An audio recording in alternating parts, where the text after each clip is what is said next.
Bonjour à tous et bienvenue sur Fiscalite. C'est avec un réel plaisir que je vous retrouve aujourd'hui avec une nouvelle vidéo. Si vous arrivez pour la première fois, je vous souhaite la bienvenue et je vous conseille de vous abonner, de liker les vidéos et de partager. Vraiment, la meilleure façon pour vous de nous remercier, c'est de liker ces vidéos et de les partager. Merci à ceux qui le font vraiment de manière très naturelle et très spontanée. Merci à tous ceux qui nous laissent des messages. Nous lisons vos messages et ça nous fait vraiment très chaud au cœur et nous sommes vraiment très encouragés. Alors, comme je disais, je viens aujourd'hui avec une nouvelle vidéo. Je me présente rapidement pour ceux qui ne me connaissent pas. Je suis Ervine Nadège, comptable indépendant, fiscaliste, entrepreneur web. Sachez qu'ici, nous parlons de comptabilité, fiscalité,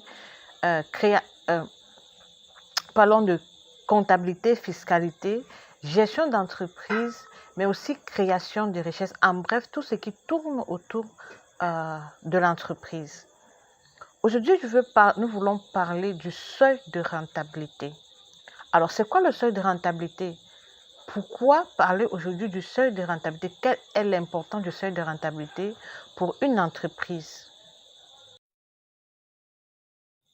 Le seuil de rentabilité représente le niveau de chiffre d'affaires que l'entreprise doit réaliser au cours de l'exercice comptable pour obtenir un résultat mieux. En dessous du seuil de rentabilité, l'entreprise est déficitaire, donc l'entreprise fait des pertes. Au-dessus du seuil de rentabilité, elle est bénéficiaire. Il correspond à l'objectif minimum pour ne pas perdre de l'argent.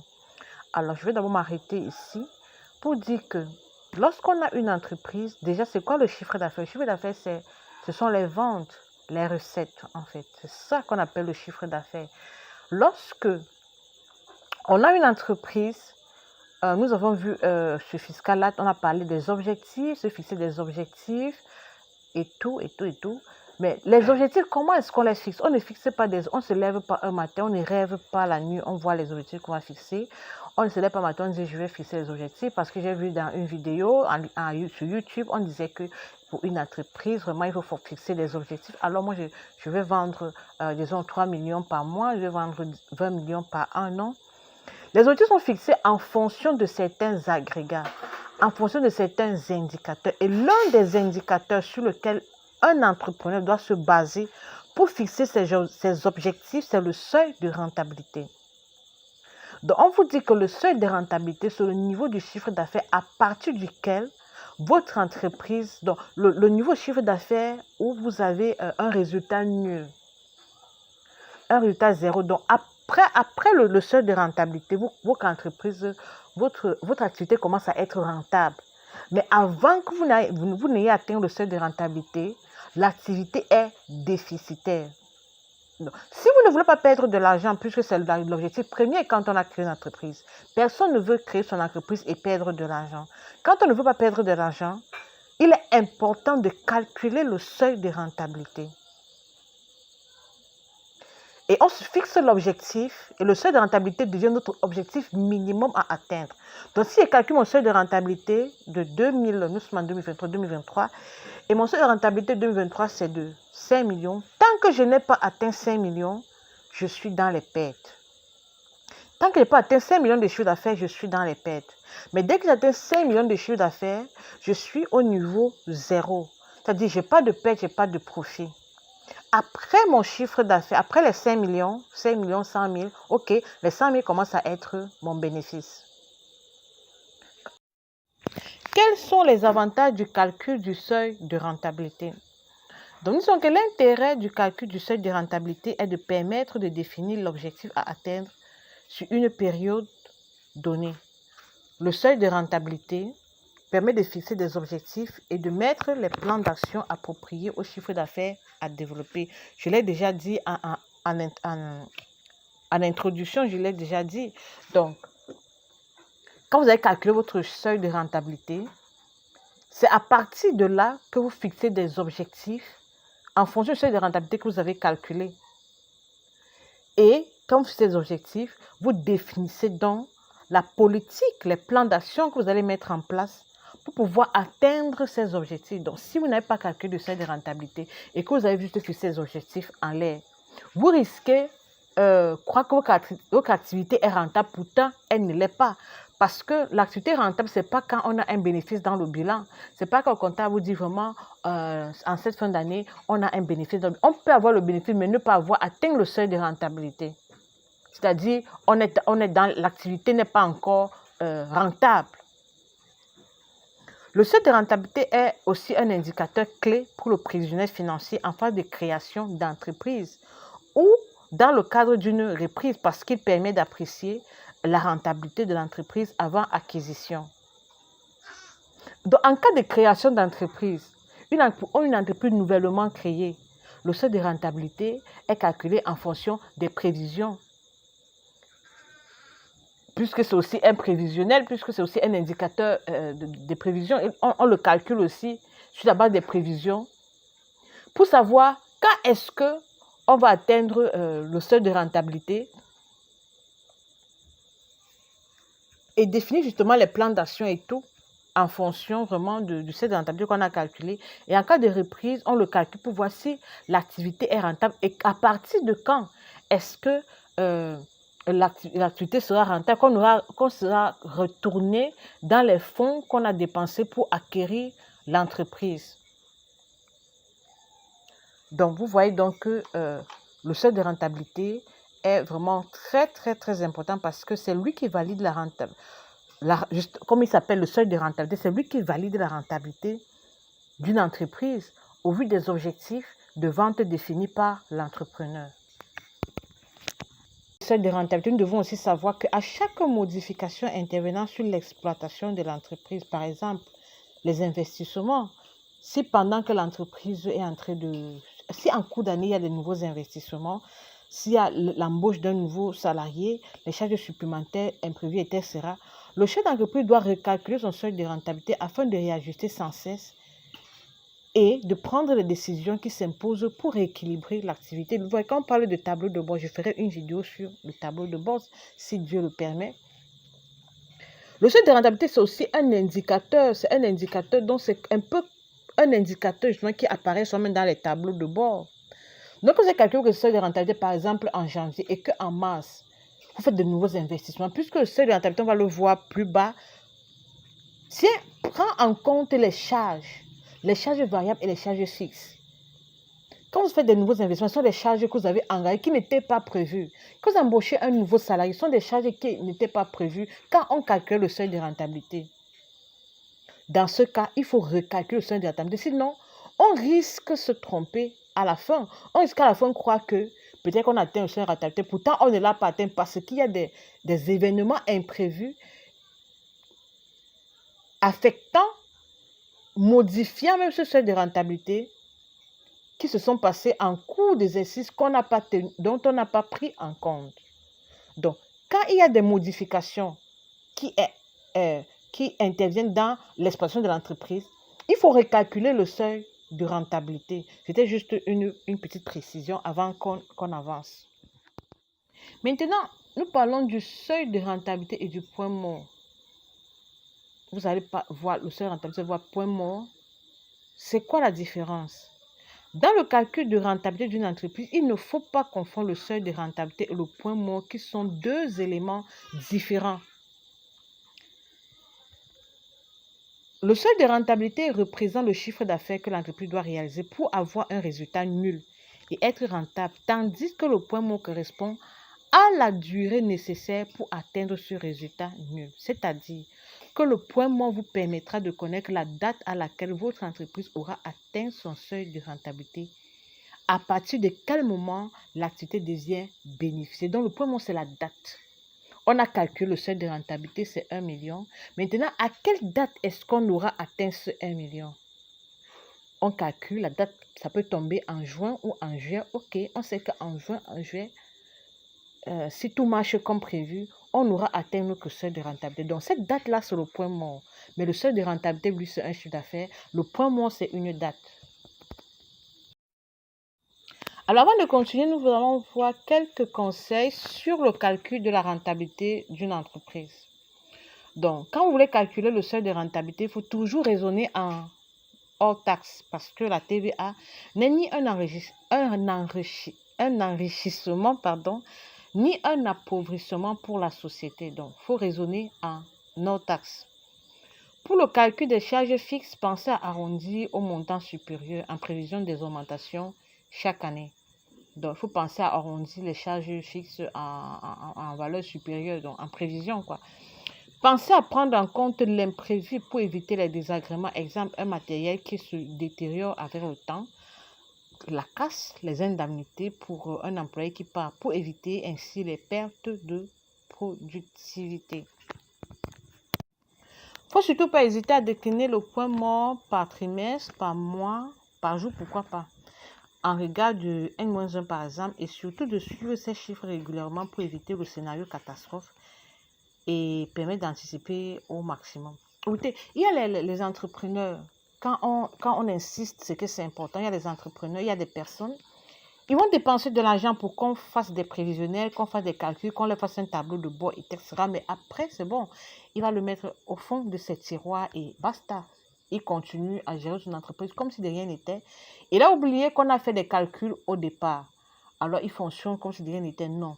Quand on a calculé le point mort, quand on a calculé le seuil de rentabilité, il faut suivre le chiffre d'affaires régulièrement.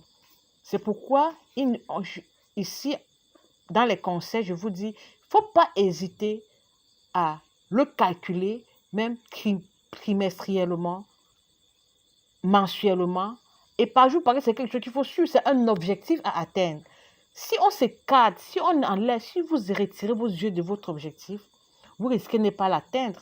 Vous risquez oublier le chemin que vous aviez prévu d'emprunter. C'est pourquoi il ne faut pas ôter votre point mort du regard. Il ne faut pas ôter votre seuil de rentabilité du regard. Quand vous l'avez calculé et vous vous focalisez dessus, en fait. Pour le calcul du seuil de rentabilité, il y a la notion de charge variable et de charge fixe qu'il faut comprendre. En effet, le seuil de rentabilité est un indicateur de gestion obtenu en décomposant les charges de l'entreprise. Dans ce contexte, il faut savoir distinguer les charges fixes qui ne varient pas selon le volume de chiffre d'affaires et les charges variables qui sont fonction du niveau de chiffre d'affaires obtenu. Les charges fixes, appelées également charges structurelles ou charges de structure, sont indépendantes du niveau de l'activité de l'entreprise. Le montant des charges fixes demeure stable. Il ne varie pas en fonction du niveau de vente ou de production de l'entreprise. Les charges fixes sont récurrentes et déterminées à l'avance. Parmi les charges fixes, on peut trouver les loyers commerciaux, les primes d'assurance, les honoraires, les salaires, les dotations aux amortissements, etc. À l'inverse, les charges variables, appelées également charges opérationnelles, varient directement en fonction du niveau de l'activité, c'est-à-dire du chiffre d'affaires. Il s'agit par exemple des achats de marchandises, des achats de matières et fournitures, de l'énergie utilisée, électricité, essence, des frais de distribution. Mais il y a un bémol, certaines charges peuvent être mixtes, c'est-à-dire semi-variables et semi-fixes. Ces charges comportent ainsi une partie fixe et une partie qui varie en fonction du niveau d'activité. Le niveau d'activité ici, c'est le chiffre d'affaires, ce sont les ventes, ce sont les recettes. Vous êtes d'accord avec moi que le montant du loyer, si vous êtes un entrepreneur, si vous avez vos bureaux, votre montant du loyer ne change pas. Que vous fassiez un chiffre d'affaires de 1 million ou que vous fassiez un chiffre d'affaires de 100 millions, le montant du loyer ne changera pas. On est d'accord. Le montant du loyer ne changera pas. Donc, le loyer constitue une charge fixe. Par contre, le montant de l'électricité peut changer. Si vous travaillez, peut changer, puisque le volume de travail augmentant, probablement les machines vont rester allumées plus longtemps que d'habitude. Vous allez certainement acquérir de nouvelles machines parce que votre volume d'activité a augmenté. Les salaires vont certainement augmenter parce que plus le volume d'activité augmente, plus vous aurez besoin du personnel pour travailler. Donc, c'est ça la différence entre les charges variables et les charges fixes. Donc, quelques terminologies avant le calcul de notre seuil de rentabilité, parce que sur cette chaîne, je sais qu'il n'y a pas que des comptables, il n'y a pas que des étudiants en comptabilité, mais il y a aussi des profanes, ceux-là qui ne connaissent pas vraiment, qui ne s'y connaissent pas en comptabilité, qui n'ont pas de notions, etc. C'est pourquoi nous allons voir d'abord quelques terminologies. Donc, d'abord, CA, c'est le chiffre d'affaires, puisque nous voulons faire des calculs, on veut poser des formules. CA chiffre d'affaires, CF pour charge fixe, CV pour charge variable, MCV pour marge sur coût variable, TMCV pour taux de marge sur coût variable, PM point mort, SR seuil de rentabilité. Ce sont des terminologies conventionnelles que vous retrouverez partout dans tous les que ce soit les livres de comptabilité ou bien dans les recherches sur les recherches sur Internet, vous allez trouver cette terminologie. Bon, maintenant, formule et calcul du seuil de rentabilité et du point mort. Pour calculer le seuil de rentabilité, il faut commencer par calculer la marge sur coût variable, MCV. La marge sur coût variable donc sera égale au chiffre d'affaires moins les charges variables.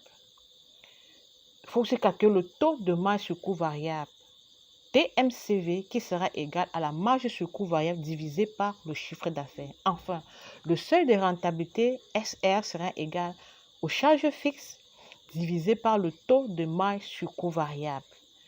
Le point mort, quant à lui, en nombre de jours, sera égal au seuil de rentabilité divisé par le chiffre d'affaires annuel divisé par 365, nombre de jours de l'année.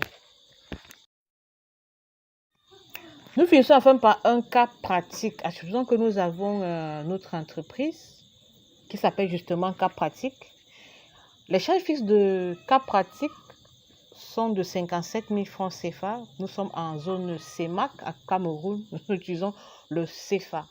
Donc, les charges fixes sont de 57 000 francs CFA. Les charges variables de 27 500 francs. Le chiffre d'affaires réalisé en N-1 est de 110 000. Je l'ai dit, quand on veut calculer le seuil de rentabilité de l'année N, par exemple, en 2003, on veut calculer le seuil de rentabilité en 2023.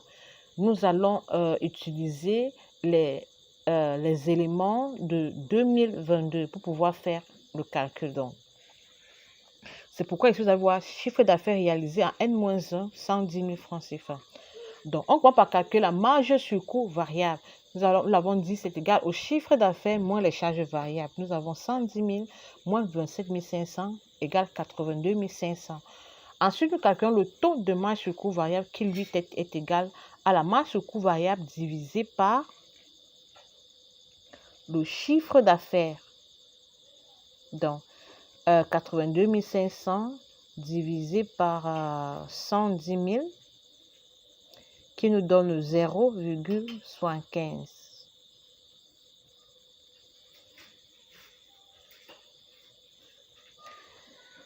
Notre seuil de rentabilité donc sera égal à 57 000 francs chiffre d'affaires divisé par le taux de marge sur coût variable égal à 76 000 francs CFA. Enfin, notre point mort, 110 000 divisé par 365, nous avons 301,37. Donc, le seuil de rentabilité, 67 000 francs divisé par 301, notre point mort sera à 247,26 jours. Alors, j'espère que vous avez appris quelque chose. Si vous avez appris vraiment quelque chose de plus, likez, partagez. Laissez-nous un gros pouce bleu pour nous encourager. Vous allez trouver en description nos adresses, mail, la liste de nos prestations, nos contacts, etc. Alors, portez-vous bien. À bientôt pour une nouvelle vidéo.